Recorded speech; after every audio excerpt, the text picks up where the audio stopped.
మిథున రాశి వారికి జూన్ 16 నుండి జూన్ 30, 2026 వరకు ఉన్న ఈ సమయం గ్రహాల దృష్టికోణంలో అత్యంత నిర్ణయాత్మకంగా నిరూపితమవుతుంది. ఈ పక్షం ప్రారంభంలోనే అత్యంత ముఖ్యమైన జ్యోతిష ఘట్టం జరుగుతుంది.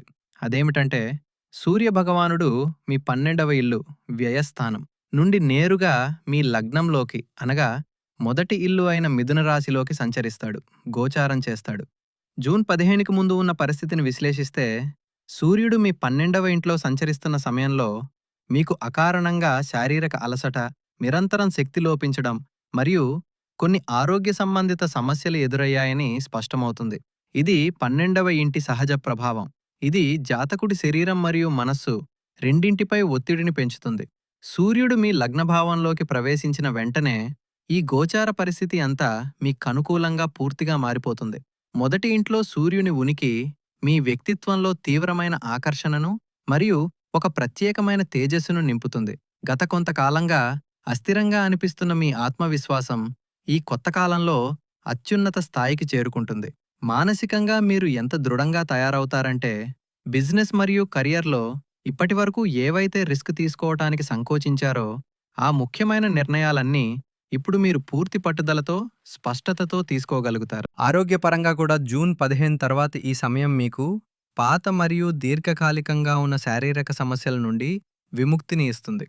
ముఖ్యంగా మీరేదైనా గొంతు ఇన్ఫెక్షన్, నిరంతర తలనొప్పి లేదా కళ్ళకు సంబంధించిన ఏదైనా సమస్యతో పోరాడుతున్నట్లయితే సూర్యుని యొక్క ఈ సానుకూల గోచారం ఈ వ్యాధులన్నింటినీ అంతం చేయటంలో ఖచ్చితంగా సహాయపడుతుంది.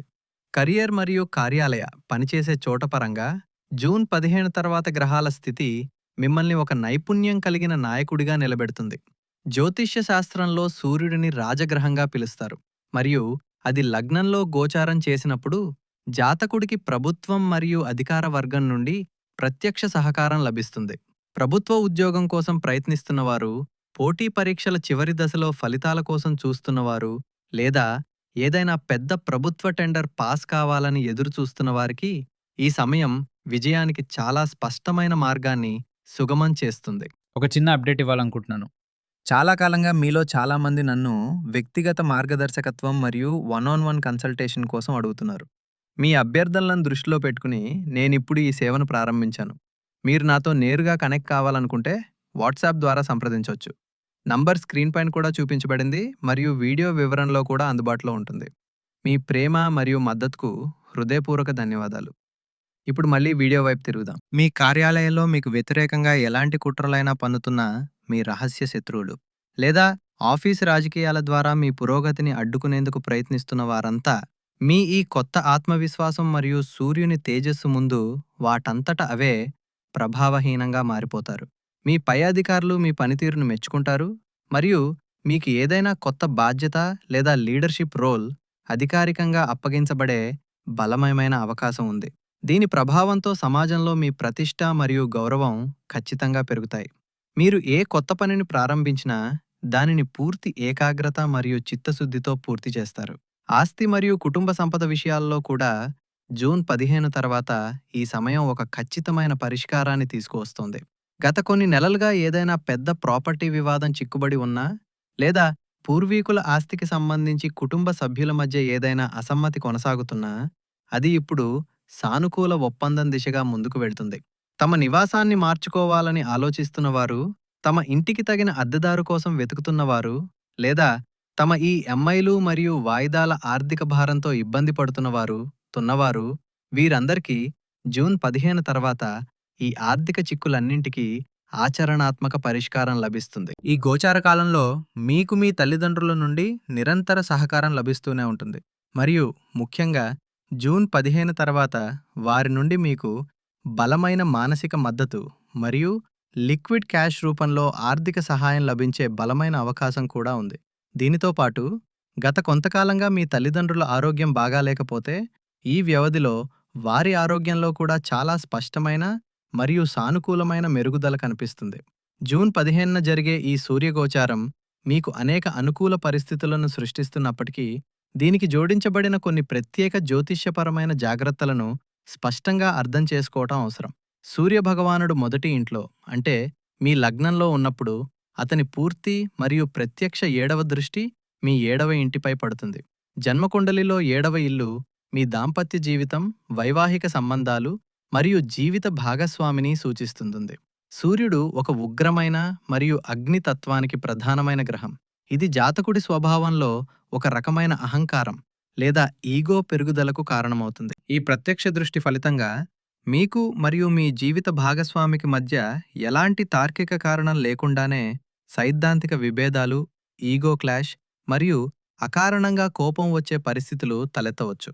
మీ పని ప్రదేశంలో పొందిన విజయాల తాలూకు గర్వాన్ని మీరు మీ గృహ జీవితంలోకి తీసుకువచ్చే అవకాశం కూడా ఉంది.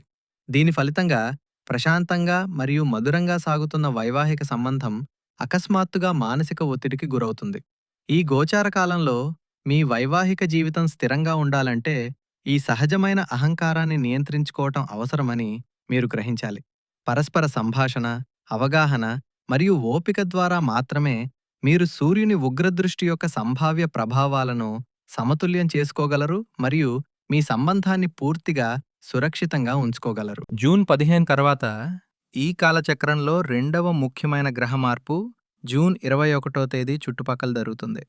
అంగారకుడు కుజుడు మీ 11వ ఇల్లు అనగా తన స్వంత రాశి అయిన మేషరాశి ప్రయాణాన్ని పూర్తి చేసి మీ 12వ ఇల్లు అయిన వృషభ రాశిలోకి ప్రవేశిస్తాడు. జ్యోతిష్య లెక్కల ప్రకారం కుజుని యొక్క ఈ ప్రత్యేక గోచారం అత్యంత ప్రభావవంతమైన పరిస్థితిని సృష్టిస్తుంది. దీనినే హర్ష అనే విపరీత రాజయోగం అంటారు. కుందల్లో 12వ ఇల్లు ప్రధానంగా వ్యక్తి ఖర్చులు, విదేశీ ప్రయాణాలు, ఆసుపత్రి వ్యవహారాలు మరియు కోర్టు కేసులకు సూచిక. విపరీత రాజయోగం యొక్క సైద్ధాంతిక అర్థం ఏమిటంటే జీవితంలోని అత్యంత ప్రతికూల మరియు పోరాట పరిస్థితుల గుండా వెళ్ళిన తర్వాత మాత్రమే జాతకుడికి ఒక పెద్ద మరియు శాశ్వత విజయం లభిస్తుంది. ఈ యోగ ప్రభావంతో గత కొన్ని సంవత్సరాలుగా లేదా నెలలుగా మీరు ఏదైనా అనవసరమైన చట్టపరమైన వివాదంలో, తప్పుడు కేసులో లేదా కోర్టు చిక్కుల్లో కూరుకుపోయి ఉంటే ఇప్పుడు ఈ గోచారం ద్వారా ఆ సమస్యలన్నింటి నుండి బయటపడటానికి స్పష్టమైన మార్గం మీకు కనిపిస్తుంది. న్యాయపరమైన తీర్పు మీకు అనుకూలంగా వచ్చే బలమైన అవకాశాలు ఏర్పడతాయి. విదేశీ ప్రయాణాల కోసం ప్రయత్నిస్తున్న వారికి, ఉన్నత విద్య కోసం విదేశాలకు వెళ్లాలనుకునే వారికి లేదా వారి నిలిచిపోయిన వీసా మరియు పిఆర్ ప్రక్రియలు ముందుకు సాగడం కోసం ఎదురుచూస్తున్న వారికి కుజుని యొక్క ఈ స్థానం విజయానికి మార్గం సుగమం చేస్తుంది. అదనంగా ప్రస్తుతం విదేశాలలో నివసిస్తున్నవారు మరియు అక్కడ ఏదైనా ఆర్థిక అస్థిరత లేదా కష్టాలను ఎదుర్కొంటున్న వారికి కూడా ఇప్పుడు పరిస్థితులు అనుకూలంగా మారడం ప్రారంభమవుతుంది. కుజుని 12వ ఇంటి గోచారంలో మరొక ముఖ్యమైన జ్యోతిష్య అంశం కూడా ఉంది. ఇది నేరుగా మీ ఆర్థిక పరిస్థితి మరియు శారీరక భద్రతకు సంబంధించినది. 12వ ఇల్లు ఖర్చుల గృహం మరియు ఇక్కడ కుజుని ఉనికి మీ క్యాష్ ఫ్లోని ప్రభావితం చేస్తూ ఖర్చులలో అకస్మాత్తుగా పెరుగుదలను నమోదు చేయవచ్చు. ఈ పెరుగుదల మీ సాధారణ రోజువారీ ఖర్చులలో ఉండదని, అయితే ఇది ప్రధానంగా ఆకస్మిక వైద్య అవసరాలు మరియు ఆసుపత్రి సంబంధిత ఖర్చుల రూపంలో వ్యక్తమవుతుందని గమనించాలి. ఈ వైద్య ఖర్చులకు నేరుగా మీ కుటుంబంలోని పెద్దల ఆరోగ్యంతో లేదా ముఖ్యంగా తల్లిదండ్రుల ఆరోగ్యంతో సంబంధం ఉండవచ్చు. దీనితో పాటు 12వ ఇంటి అంగారకుడు శారీరక గాయాలు మరియు సంభావ్య ప్రమాదాల యోగాన్ని కూడా సృష్టిస్తాడు. 8వ ఇంట్లో ఉన్న దేవగురువు బృహస్పతి యొక్క నీచరాశి అయిన మకరంపై కుజుని దృష్టి పడుతోంది మరియు 8వ ఇంటితో కుజుని యొక్క ఈ సంబంధం మీరు వాహనం నడిపేటప్పుడు మీ ఫోకస్ని అస్సలు చెదరనివ్వకూడదనే దానికి స్పష్టమైన సంకేతం. రోడ్డుపై ఎలాంటి తొందరపాటు, అగ్రెషన్ లేదా ప్రమాదకర నిర్ణయాలు తీసుకోవటం పూర్తిగా మానుకోవాలి. మీ దినచర్యలో కూడా, ముఖ్యంగా మెట్లు ఉపయోగిస్తున్నప్పుడు లేదా శారీరక శ్రమతో కూడిన పనులు చేస్తున్నప్పుడు అదనపు అప్రమత్తత అవసరం. కుజుని గోచారం జరిగిన వెంటనే జూన్ 22న మీ రాశి అధిపతి అయిన బుధుడు తన రాశిని మార్చుకున్నప్పుడు మరొక పెద్ద గ్రహఘట్టం ఏర్పడుతుంది. బుధుడు మీ లగ్నభావంలో తన ప్రయాణాన్ని ముగించి 2వ ఇల్లు అయిన కర్కాటక రాశిలోకి ప్రవేశిస్తాడు. మీ జన్మకుండలిలోని 2వ ఇంట్లో దేవగురువు బృహస్పతి మరియు శుక్రదేవుడు ముందుగానే కొలువై ఉన్నారు. బుధుడు ఈ ఇంట్లోకి ప్రవేశించి ఈ 2 శుభగ్రహాలతో కలిసి సంయోగమం చెందినప్పుడు అత్యంత అరుదైన మరియు శక్తివంతమైన కళానిధి యోగం మరియు పాండిత్య యోగం ఏర్పడతాయి. జ్యోతిష దృష్టికోణంలో ఈ సంయోగం మొత్తం ఈ కాల వ్యవధిలో అత్యంత సానుకూలమైన మరియు ఉద్ధరించే పరిస్థితులలో ఒకటి. దేవగురువు బృహస్పతి జ్ఞాన ప్రదాత మరియు బుధుడు బుద్ధి మరియు వాక్కుకు సహజ అధిపతి. ఈ 2 గ్రహాలు 2వ ఇంట్లో కలిసి ఉండటం వల్ల ఇది స్వయంగా వాక్కు మరియు కుటుంబ స్థానం. మీలో అసాధారణ సృజనాత్మకత మరియు లోతైన తార్కిక సామర్థ్యం వెల్లివిరుస్తాయి. ఈ సమయంలో మీ సంభాషణ శైలి, మీ ప్రెజెంటేషన్ స్కిల్స్ మరియు మీ ఆలోచనలను ఇతరుల ముందు స్పష్టంగా ఉంచే కళ అత్యుత్తమ స్థాయిలో ఉంటాయి. మీరు ఏ కొత్త పనిని చేపట్టినా మీరు దాన్ని చాలా ఆలోచనాత్మకంగా మరియు తెలివిగా అంచనా వేస్తారు. ఇది పనిలో విజయాన్ని నిర్ధారిస్తుంది. బిజినెస్‌కి సంబంధించిన వ్యక్తులకు ఈ కళానిధి యోగం ముఖ్యంగా ప్రాఫిట్ కొరకు కొత్త మార్గాన్ని తెరుస్తుంది. మీరు మీ వ్యాపార స్థలాన్ని పునరుద్ధరించాలని ఆలోచిస్తుంటే, లేదా మీ వ్యాపారంలో ఏదైనా కొత్త సాంకేతికతను చేర్చాలనుకుంటే, దాని అమలుకు ఇదే సరైన సమయం. జూన్ 15 వరకు సమయం మీకు ఆర్థికంగా కొంచెం ఖర్చుతో కూడుకున్నదైనప్పటికీ, జూన్ 22 తర్వాత మీరు సరైన మార్కెటింగ్ వ్యూహాలను ఉపయోగిస్తే, మీరు భారీ వ్యాపార లాభాలను మరియు సానుకూల ఫలితాలను పొందుతారు. విద్యార్థులు మరియు విద్యారంగానికి సంబంధించిన వారికి కూడా ఈ బుధుని గోచారం గొప్ప అవకాశం కంటే తక్కువేమీ కాదు. గత కొంతకాలంగా మానసిక అస్థిరతను అనుభవించి చదువుపై ఫోకస్ చేయలేకపోతున్న విద్యార్థుల ఏకాగ్రత ఈ గోచారంతో తిరిగి వస్తుంది. పోటీ పరీక్షలకు సిద్ధమవుతున్న విద్యార్థులకు ఈ సమయం అత్యంత ఫలప్రదంగా ఉంటుంది. సంబంధాల దృక్కోణంలో కూడా ఈ సంయోగం అనుకూలమైన ఫలితాలను ఇస్తుంది. అవివాహితుల జీవితంలో కొత్త బంధం ప్రారంభం కావచ్చు. వివాహ మార్గంలో ఎదురవుతున్న పాత ఆటంకాలు వాటంతట అవే తొలగిపోతాయి. అదనంగా కుటుంబ సభ్యుల మధ్య ఏదైనా పాత సైద్ధాంతిక విభేదాలు కొనసాగుతున్నట్లయితే, 2వ ఇంట్లో కూర్చున్న ఈ 3 శుభగ్రహాలు వాటి సహజ సౌమ్యత ప్రభావంతో ఆ వివాదాలన్నింటినీ పూర్తిగా శాంతింపజేస్తాయి మరియు ఇంట్లో ఏదైనా శుభ లేదా మాంగళ్య కార్యక్రమానికి రూపురేఖలు సిద్ధమవుతాయి. ఈ గోచార చక్రం యొక్క చివరి దశలో, ముఖ్యంగా జూన్ 30వ తేదీ చుట్టుపక్కల గ్రహాల స్థితులు అత్యంత సున్నితమైన రూపాన్ని సంతరించుకుంటాయి మరియు ఇక్కడ మీరు ప్రత్యేక జాగ్రత్తలు తీసుకోవాలి. జూన్ 30న ప్రధానంగా మీ తెలివితేటలు, వివేకం మరియు వాక్కుకు నియంత్రకుడైన మీ రాశి అధిపతి బుధుడు కర్కాటక రాశిలో వక్రస్థానంలోకి వస్తాడు. జ్యోతిష్య నియమాల ప్రకారం ఏ గ్రహమైనా వక్రస్థానంలో ఉండటం అనేది దాని సాధారణ పనితీరును మరియు దాని ప్రభావాలను పూర్తిగా తారుమారు చేస్తుంది. వక్రస్థానంలో ఉన్న బుధుని ఈ ప్రభావం మీ నిర్ణయాలు తీసుకునే సామర్థ్యంలో అకస్మాత్తుగా ఒక రకమైన గందరగోళాన్ని లేదా సందేహాన్ని కలిగిస్తుంది. ఈ సమయంలో మీ ఆలోచనల్లో మునుపటిలా స్పష్టత ఉండదు మరియు మీ కమ్యూనికేషన్ శైలి, సంభాషణ తీరు కూడా ప్రభావితమవుతుంది. మీరు ఒకటి చెప్పాలనుకుంటే అవతలి వ్యక్తి దానికి పూర్తిగా వ్యతిరేక అర్థం తీసుకునే అవకాశం పూర్తిగా ఉంది.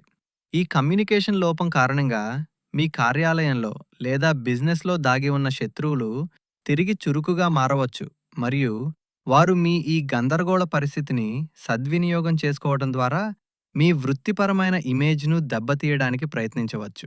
దాంపత్య జీవితం దృక్కోణంలో కూడా ఈ వక్రస్థానంలో ఉన్న బుధుడు చాలా సాధారణమైన మరియు ప్రాముఖ్యత లేని విషయాన్ని పెద్ద సైద్ధాంతిక వివాదంగా మార్చగలడు. అధికారిక మరియు చట్టపరమైన విషయాలలో ఈ వక్ర పరిస్థితికి విపరీతమైన అప్రమత్తత అవసరం. ఈ సమయంలో ఏదైనా ముఖ్యమైన చట్టపరమైన పత్రాన్ని, కోర్టు సంబంధిత పత్రాలను లేదా ఏదైనా కొత్త వ్యాపార ఒప్పందాన్ని లోతుగా చదివి అర్థం చేసుకోకుండా సంతకం చేయవద్దని గ్రహాల స్థితి స్పష్టంగా సూచిస్తుంది. ఈ కాలంలో ఏ విధమైన అజాగ్రత్త లేదా తొందరపాటు చేసినా మీరు అకారణంగా ఏదైనా పెద్ద చట్టపరమైన లేదా ఆర్థిక చిక్కుల్లో పడవచ్చు.